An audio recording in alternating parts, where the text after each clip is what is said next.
No ma'am.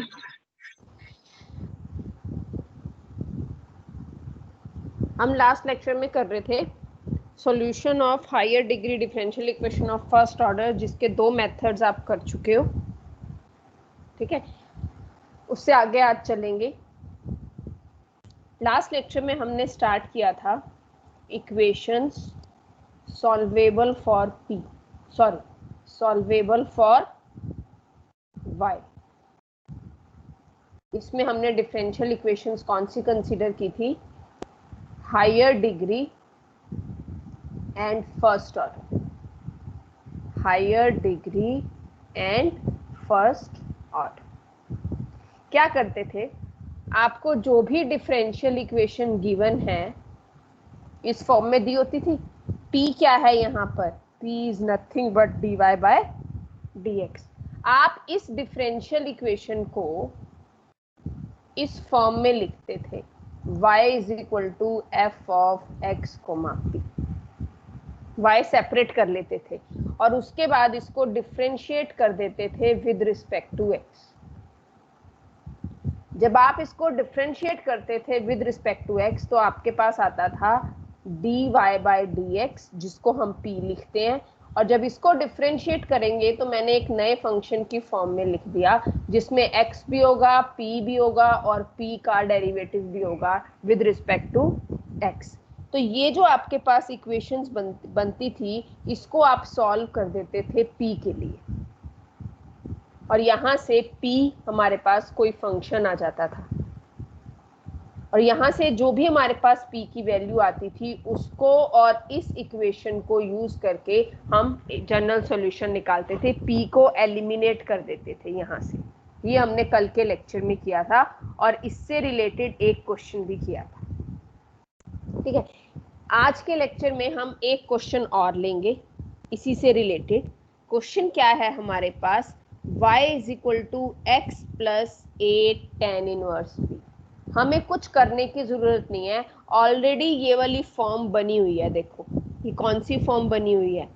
y is equal to function of x and p। इसको आप लिख सकते हो f of x comma p। इधर कहीं पर भी y नहीं है। अगर y होता तो हम उसको इस तरह से रीअरेंज करते कि y एक साइड और बाकी सारी टर्म्स एक साइड। ये तो ऑलरेडी हमारे पास बनी हुई है, तो ये वही की वही फॉर्म बन गई। तो अब क्या करते हैं, अगर इस तरह की फॉर्म बनती है तो हम इसको डिफरेंशिएट करते हैं with respect to x, and what will you get? dy by dx is equal to 1 plus, ये किसका फंक्शन है? ये p का। हमें डिफरेंशिएशन किसके विद रिस्पेक्ट टू चाहिए? x के। तो हम यहाँ पर चेन रूल लगा देंगे, यानी कि पहले differentiation with respect to p into p का differentiation with respect to x। तो what is derivative of tan inverse p with respect to p? Derivative of tan inverse p with respect to p क्या होगा?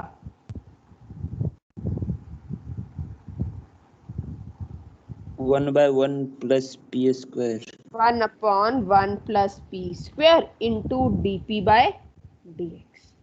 अब हम इसको थोड़ा सा rearrange करते हैं। अच्छा, इसकी जगह क्या लिखूं? इस dy बाय dx की जगह क्या लिखें? p। p। Very good. तो अब इक्वेशन क्या बन गई मेरे पास? देखो p is equal to one plus a upon 1 plus p square dp by dx। इस 1 को इधर ले जाएं, क्या बन जाएगा? p minus 1 is equal to a upon 1 plus p square dp by dx। अब ये किस तरह की इक्वेशन है मेरे पास? ध्यान से देखना, ये p में फर्स्ट ऑर्डर है और फर्स्ट डिग्री है, राइट? p में फर्स्ट ऑर्डर और फर्स्ट डिग्री है ये इक्वेशन, और हमें किसके लिए सॉल्व करना है? p के लिए। क्या वेरिएबल सेपरेबल हो सकता है यहाँ पर? क्या वेरिएबल सेपरेबल हो सकता है यहाँ पर कि p वाली सारी टर्म्स एक तरफ और x वाली सारी टर्म एक तरफ? देखना, इसको ऐसे लिख सकती हूँ ना, 1 upon a dx is equal to 1 upon p minus 1 1 plus p square dp। लिखा जा सकता है? मैंने क्या किया, Yes, p ma'am. वाली सारी टर्म एक तरफ और x वाली सारी टर्म एक तरफ, तो ये वेरिएबल सेपरेबल हो गया। अब इसको सॉल्व करेंगे और इंटीग्रेट करेंगे तो यहाँ से p आ जाएगा, और वो p कहाँ पुट कर देंगे, इसके अंदर, तो हमारे पास p एलिमिनेट हो जाएगा।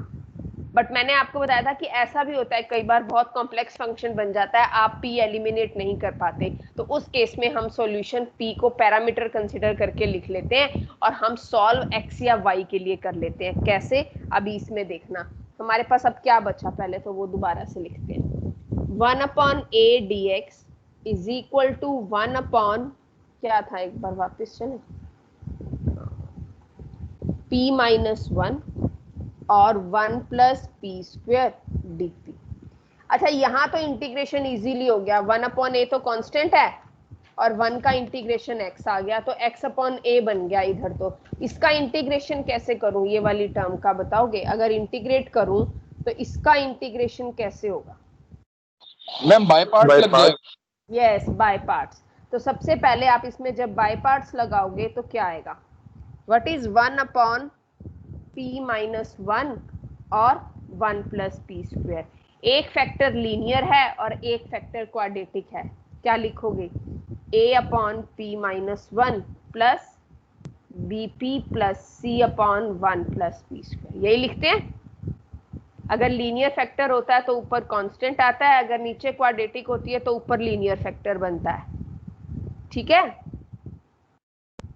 अब इसको जरा उससे पार्शियल फ्रैक्शन से सॉल्व करते हैं। एलसीएम ले लो, a into 1 plus p square plus bp plus c into p minus 1, पूरी ब्रैकेट खोल दो, बाद में कोफिशिएंट कंपेयर करेंगे। a plus a p square plus b p square minus b p plus c p minus c. अब करो compare. सबसे पहले पी स्क्वेयर का कोफिशिएंट, लेफ्ट हैंड साइड पे 0, राइट हैंड साइड पे a प्लस बी। p का coefficient, left hand side पे 0, right hand side पे minus b plus c. Constant term क्या बनेगी, 1 is equal to a minus c. ठीक है, यहां से देखो क्या आ गया, यहां से क्या लिख सकते हो, a is equal to minus b लिख सकते हो। ठीक है, अगर a is equal to minus b है तो इसमें पुट कर दो, तो मेरे पास एक बन गया a plus c is equal to 0। अब बताओ दोनों को सॉल्व करके a और c क्या आएगा, what is a and c?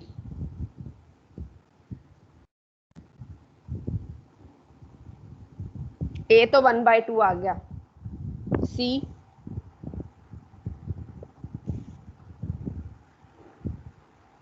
क्या आएगा,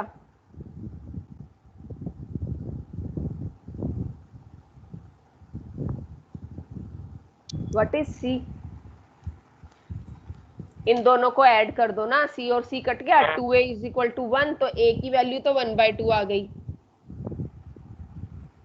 b क्या आएगा, a इज 1/2, b minus 1/2 minus 1/2 minus 1/2 and c is -1/2। -1। तो पुट कर दो, इसके अंदर क्या आ जाएगा, 1/a dx is equal to, इस पूरे को ये लिखना है मुझे, a की जगह क्या लिखेंगे, 1/2 p माइनस 1, और इसकी जगह -1/2 p प्लस 1/1, दोनों का 1/2 मैंने बाहर कॉमन ले लिया, देखो, और इस सारे के साथ क्या था, dp। Now on integrating what will you get, on integrating 1/a as it is, 1 का integration x is equal to 1/2 common ले लो, integration 1/p minus 1 dp minus 1/2 मैंने बाहर ले लिया था, integration p plus 1/1 plus p square d. अलग अलग कर दिया दोनों टर्म्स का इंटीग्रेशन। ठीक है, यहां तक? हाँ जी, अब इसको थोड़ा सा और सिंप्लीफाई करते हैं। 1 का integration x 1/2, 1 upon p minus 1 का log p log very good minus 1/2। अब इसको कैसे करूं सॉल्व? 1 अलग अलग कर लें, इसको ऐसे लिख लूं? हाँ जी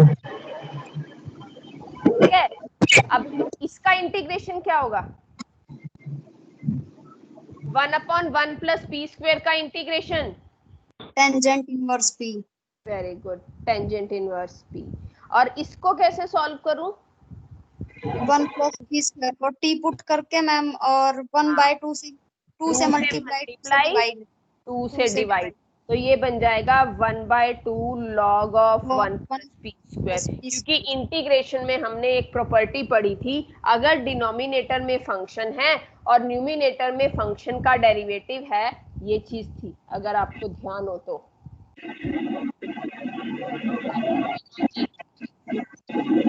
माइक ऑफ करिए प्लीज, जिसका भी ऑन है। अगर इस तरह का कोई इंटीग्रल है तो हम उस इंटीग्रल को लिखते हैं log ऑफ f(x). डिनोमिनेटर में कोई फंक्शन है और न्यूमिनेटर में उसी का डेरिवेटिव है। देखो यहाँ पर है 1 plus p square, 1 plus p square का डेरिवेटिव 2p, तो आप डायरेक्ट लिख सकते हो log ऑफ दैट फंक्शन। तो इसलिए मैंने यहाँ डायरेक्ट लिख दिया log of 1 plus p square. अब पुट कर दो इस सारे को, क्या बनेगा? 1/2 log of 1 plus p square plus tan inverse p। ये आ गया सॉल्व करके। यानी कि थोड़ा सा और सिंप्लीफाई करें इसको, कुछ बनता है? अच्छा, कांस्टेंट ऑफ मैम। इंटीग्रेशन भी तो लगाना है, प्लस c यहाँ ले लेते हैं, कांस्टेंट ऑफ इंटीग्रेशन। हाँ जी बोलो बेटा। मैम ये 2p upon 1 plus p square का log of 1 plus p square कैसे लिखा आपने? ये तो फिर 1 अपॉन हो तो लिखते हैं ना। क्यों? ये प्रॉपर्टी Log- नहीं पढ़ी आपने इंटीग्रेशन में?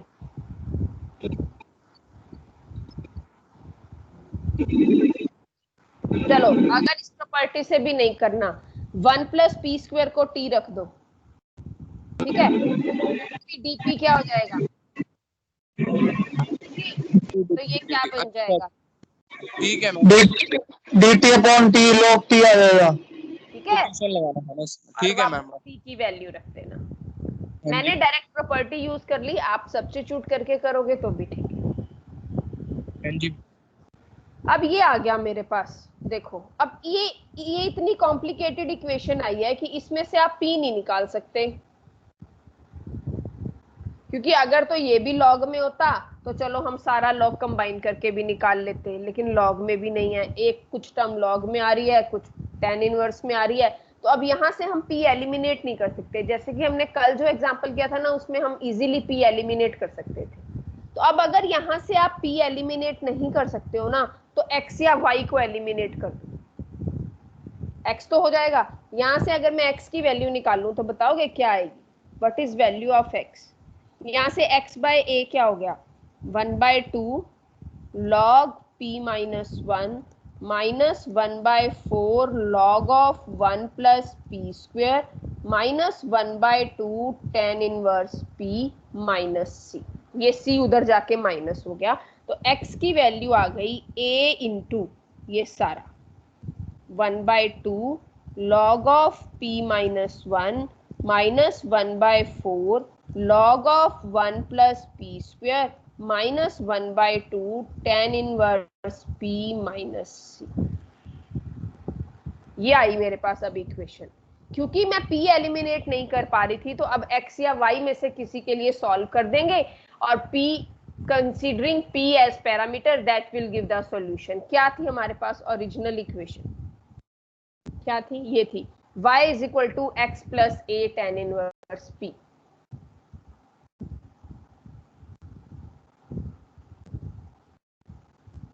ठीक है, ये थी हमारे पास y is equal to x plus a tan inverse p। वापस चलो, x की जगह क्या पुट करेंगे? कहाँ लिखा था? ये रहा सारा।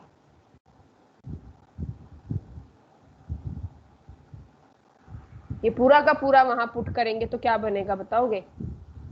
y is equal to a into 1/2 log of p minus 1 minus 1/4 log of 1 plus क्या था p square minus 1/2 tan inverse p minus c plus a tan inverse p. Considering p as parameter, this will give the solution of the given differential equation. लिखोगे यहाँ पर considering p as parameter. ऐसा तब होगा जब आप p को eliminate नहीं कर पाओगे, इस तरह का कोई कॉम्प्लेक्स फंक्शन बनेगा. अगर इजीली एलिमिनेट कर पा रहे हो तो पूरा एलिमिनेट करके दिखाओगे. Is it clear?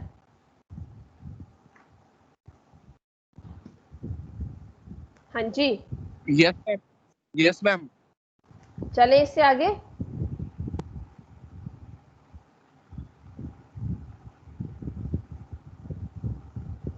Next question पे चले.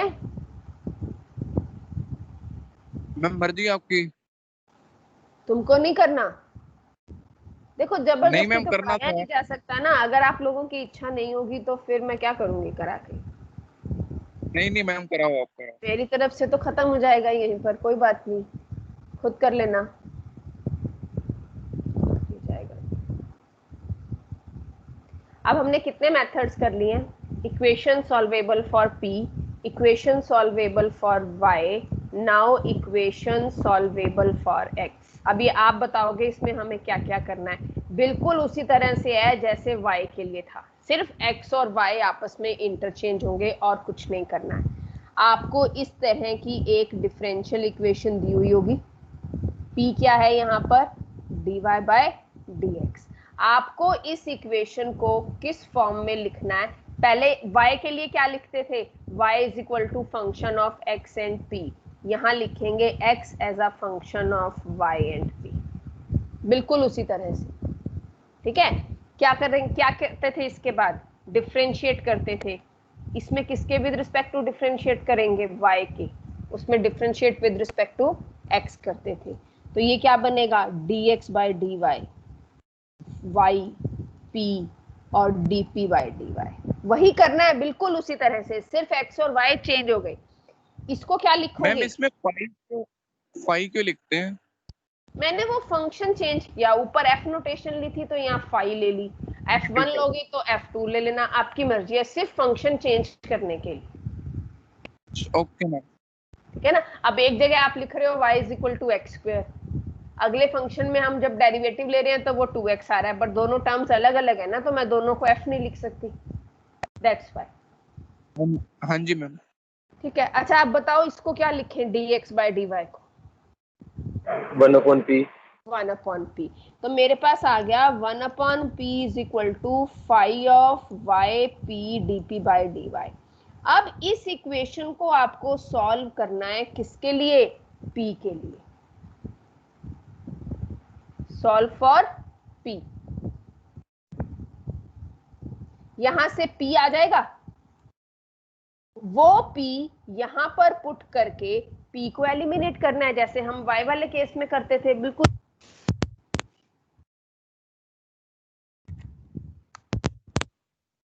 ठीक है. हाँ जी. यहां तक क्लियर है? Yes ma'am. अब एक क्वेश्चन लेके चलते हैं. देखो अब इंटीग्रेशन के ना कुछ रिजल्ट्स होंगे, वो आपको अगर याद होंगे तो आपको बताने पड़ेंगे मुझे. x minus y p is equal to a p square. इसको ऐसे लिख सकते हो, x is equal to y p plus a p square. हाँ जी. ये क्या बन गया? f of y p. बन गई कौन सी form? x is equal to f of y p. इसको 1 मान लिया. Now differentiate equation 1 with respect to y, क्या बनेगा? dx by dy is equal to, इस पे क्या लगेगा? प्रोडक्ट रूल, क्योंकि p भी y का फंक्शन होगा तो क्या बनेगा? y dp by dy plus p, y का डेरिवेटिव 1, p स्क्वायर का 2p dp बाय dy। थोड़ा सा रीअरेंज करते हैं, इसकी जगह क्या रखूं? इसकी जगह 1 by p। 1 upon p। जब इसकी जगह आप 1 अपॉन p रखोगे तो देखो क्या बनता है मेरे पास। 1 upon p is equal to p plus, इन दोनों को कंबाइन कर लिया क्योंकि दोनों dp बाय dy वाले थे, y plus 2ap dp by dy। ठीक है, इसको थोड़ा सा सिंप्लीफाई करूं, p को इधर ले जाऊं या इधर ही ले आओ, सारा एक तरफ ले आओ, चलो फिर देखते हैं क्या बनता है। क्या हो जाएगा ये? एक second. 1 upon p minus p is equal to y plus 2ap dp by dy। थोड़ा सा और सिंप्लीफाई करो, एलसीएम ले लो लेफ्ट हैंड साइड पे। 1 minus p square upon p y plus 2ap dp by dy। अब ये वेरिएबल सेपरेबल हो सकता है क्या? जिसका माइक ऑन है प्लीज म्यूट कर दो। वेरिएबल सेपरेबल हो सकता है इसमें?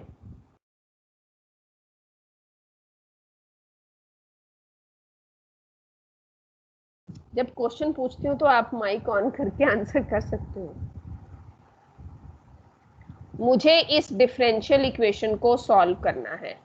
ये डिफरेंशियल इक्वेशन में डिपेंडेंट वेरिएबल p है, इंडिपेंडेंट वेरिएबल y है।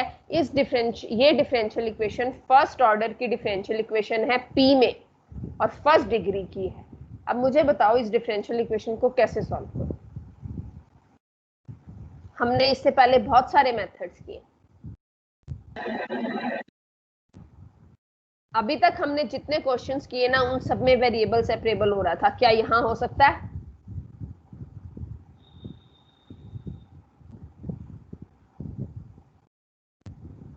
मैम उसके लिए तो p की सारी टर्म्स एक जगह लानी पड़ेंगी और y की एक जगह लानी पड़ेंगी।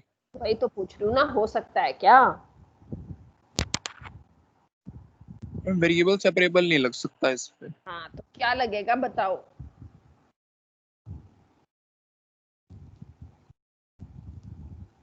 Can I write it like this?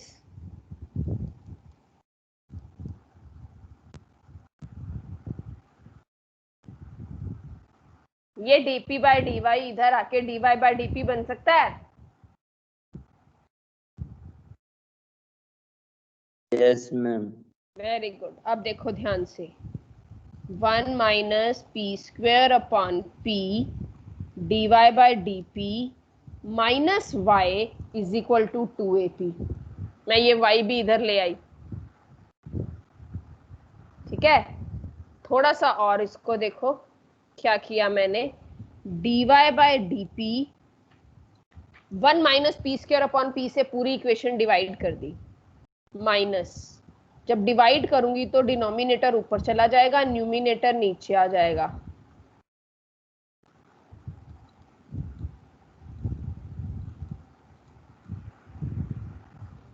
थोड़ा सा और रीअरेंज करती हूँ, अगर इसको ये माइनस साइन खत्म करूं तो ये बन गया p upon p square minus 1y is equal to 2a square upon 1 minus p square. अब बताओगे ये किस तरह की इक्वेशन है? ध्यान से देखना।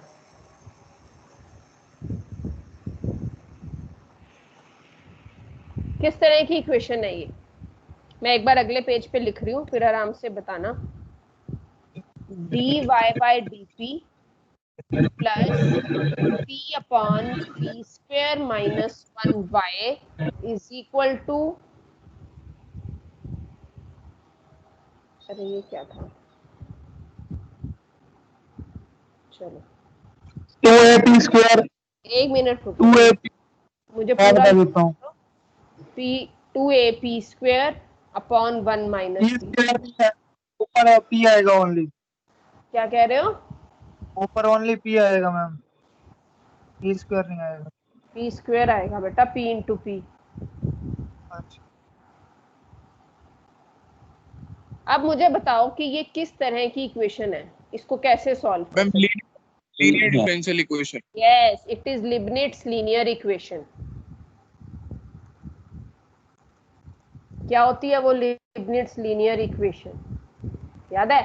dy by d x plus p plus p y equals to, और इस केस में इंटीग्रेटिंग फैक्टर क्या होता है? e raise to the power p ये डी तो एक्स। अब ध्यान से इंटीग्रेशन देखो, पी टी हाँ, यहाँ पे इंडिपेंडेंट वेरिएबल p है, डिपेंडेंट वेरिएबल y है, तो यहाँ इंटीग्रेटिंग फैक्टर बताओगे क्या बनेगा? e raise to the power p upon p square minus 1 dp। Yes ma'am. भाई 2 से मल्टीप्लाई और 2 से डिवाइड,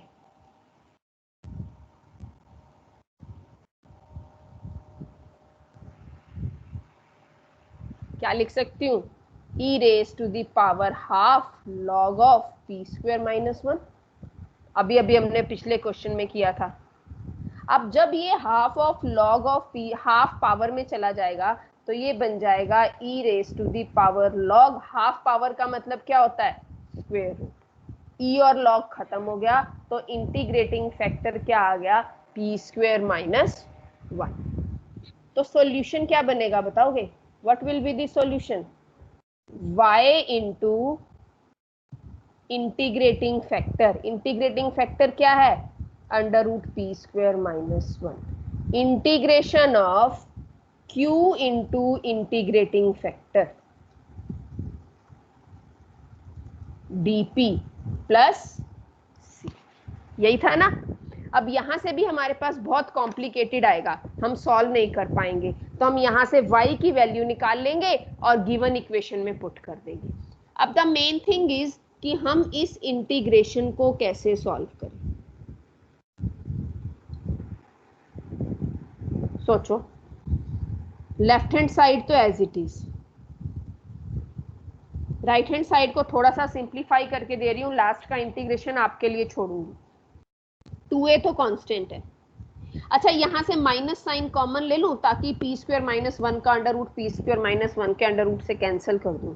हाँ जी, दिस हाँ कैन बी जी। Written as minus of p square minus 1। तो मैंने माइनस 2a बाहर ले लिया, अंदर बच गया p square under root p square minus 1 upon p square minus 1 dp plus c. थोड़ा सा और सिंप्लीफाई करते हैं।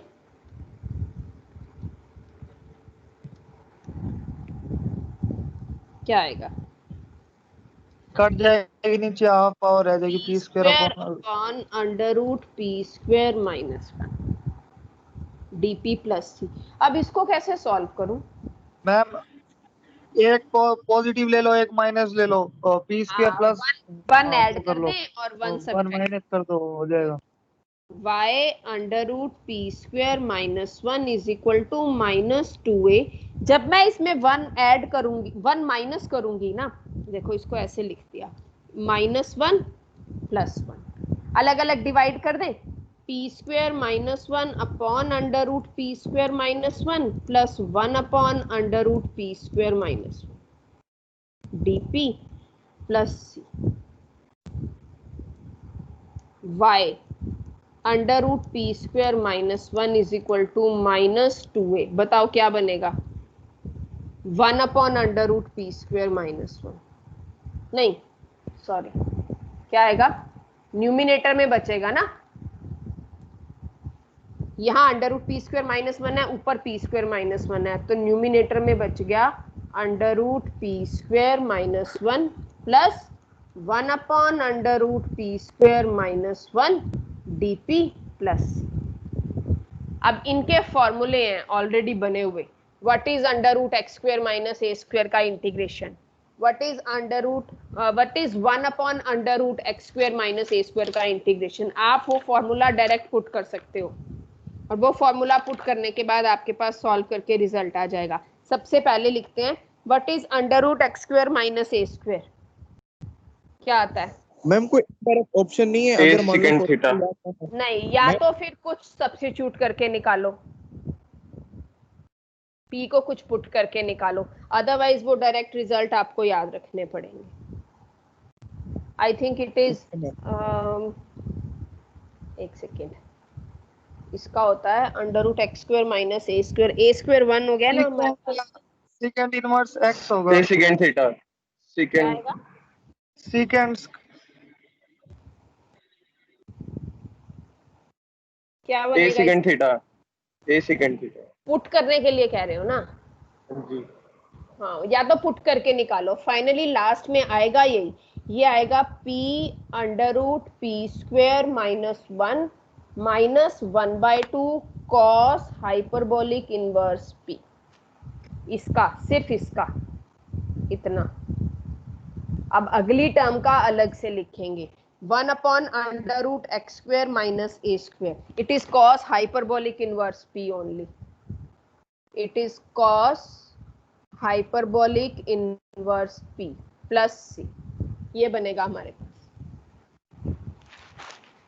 और ये बनने के बाद क्योंकि इसमें से p को एलिमिनेट करना बहुत मुश्किल है, तो हम यहां से सिर्फ y निकाल लेंगे। y निकालोगे तो क्या बनेगा बताओगे? y is -2a upon under root p square -1 p under root p square -1 minus 1/2 cos hyperbolic inverse p plus cos hyperbolic inverse p plus c upon under root p square -1। इन दोनों को आप solve कर सकते हो, ये 1 है और ये -1/2 है, तो प्लस 1/2 बच जाएगा। और ये y की वैल्यू किस में पुट करोगे? कहाँ गई हमारे पास इक्वेशन? ये।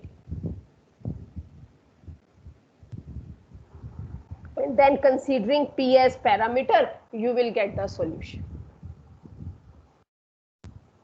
Is it clear?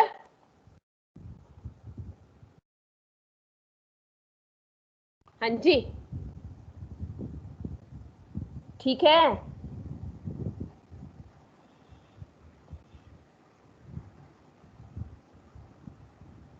बोलो भाई बच्चों।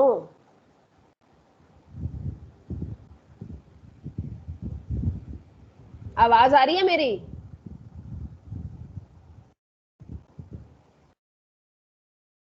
यस मैम आ रही Yes, है। ma'am. तो ये क्वेश्चन हमारा यहाँ कंप्लीट हो गया। जब भी p में कॉम्प्लिकेटेड फंक्शन आएगा तो p एलिमिनेट नहीं होगा, x या y में से एक वेरिएबल एलिमिनेट होगा। अगर सॉल्वेबल फॉर y कर रहे हो तो x हो जाएगा, सॉल्वेबल फॉर x कर रहे हो तो y हो जाएगा। ठीक है, एक लास्ट रह गया विच इज वेरी सिंपल, कुछ भी नहीं करना है उसमें आपको। एक पर्टिकुलर फॉर्म है, बस वो फॉर्म ध्यान में रखनी है, ऐसी कोई मेहनत नहीं करनी होगी उसके अंदर जैसी हमने अभी किया है सॉल्वेबल फॉर x और सॉल्वेबल फॉर y में। इसके बाद फर्स्ट ऑर्डर डिफरेंशियल इक्वेशन का सॉल्यूशन खत्म हो जाएगा। लास्ट हमारे पास फोर्थ केस है, मैंने लिखवाया भी था, क्लॉरेट्स इक्वेशन। ये एक पर्टिकुलर फॉर्म है।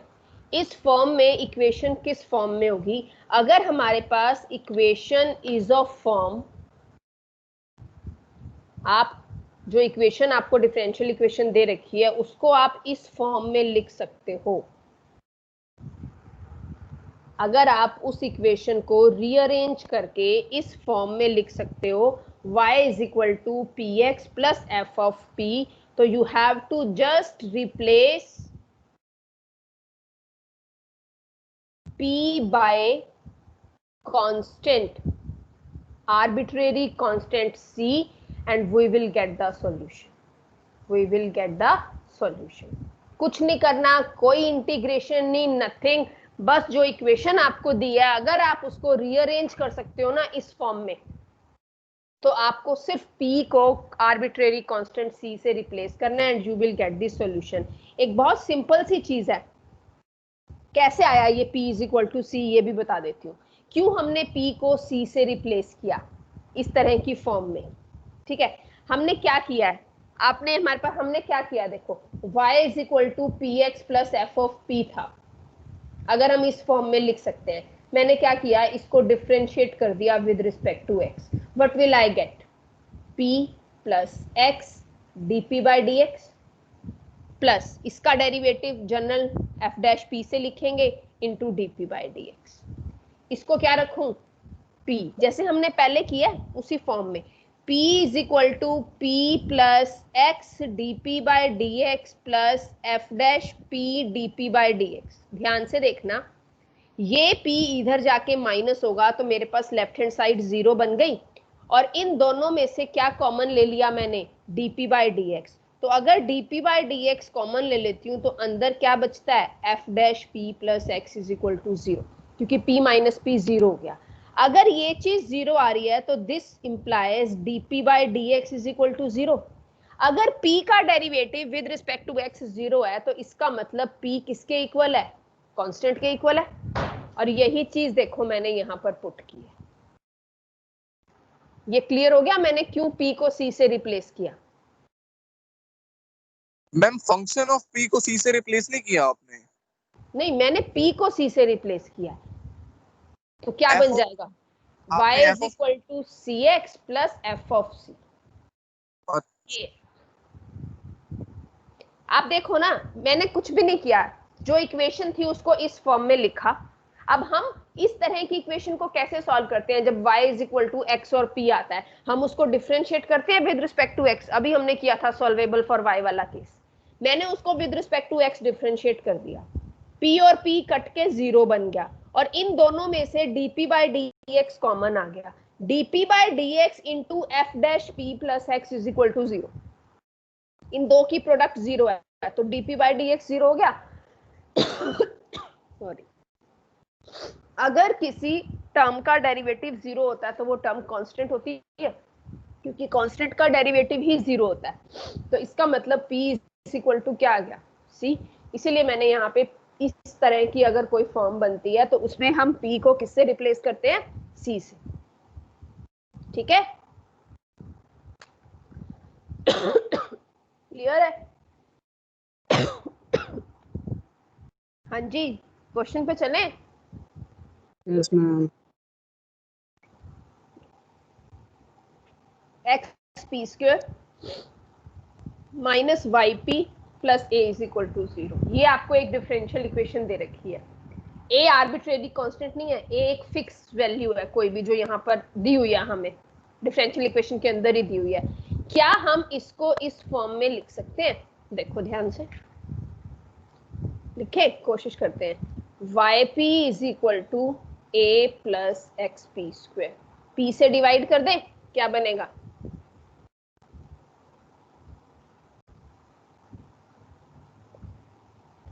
y is equal to p x plus a by P.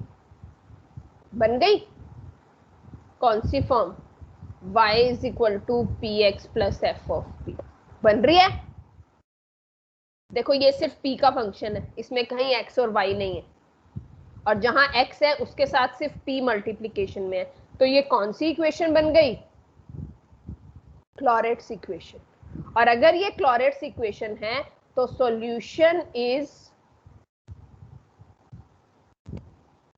solution can be find out by replacing p by c, p by arbitrary constant c, arbitrary constant c। तो क्या बन जाएगा solution, बताओ, put कर दो p की जगह c, तो y is equal to cx plus a by c. It will be the solution of the given differential equation.